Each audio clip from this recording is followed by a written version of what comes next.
Senate Majority Leader Mitch McConnell wrote in some extraordinary provisions to the debt ceiling bill that could mean there won't be another debt ceiling fight in 2017 after all, he revealed on the New Washington podcast Monday. McConnell insisted, in the face of Democrats' objections, that the bill be written to preserve the Treasury's ability to extend federal borrowing power by moving money around within government accounts.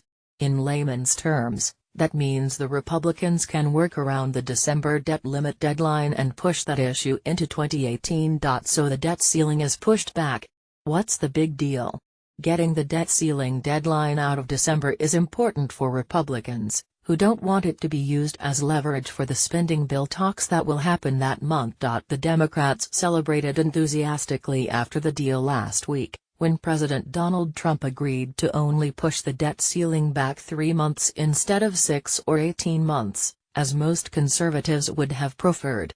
Watch the video 127,449 Since I was in charge of drafting the debt ceiling provision that we inserted into the flood bill, we likely, almost certainly, are not going to have another debt ceiling discussion until well into 2018. McConnell said on the podcast. Are we sure this plan is going to work?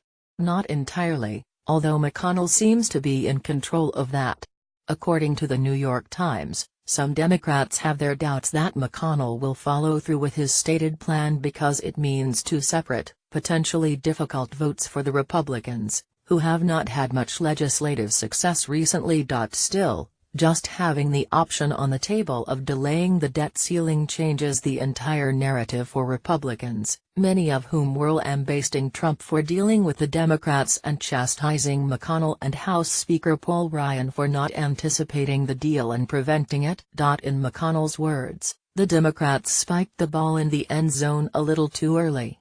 One of the advantages of being the majority leader is you control the paper, McConnell said. I wrote it in such a way that it does not prevent what is frequently done, which is the use of extraordinary measures. The minority leader and his team were trying to get us not to write it that way, but I did write it that way and that is the way it passed. Did Trump know this would happen?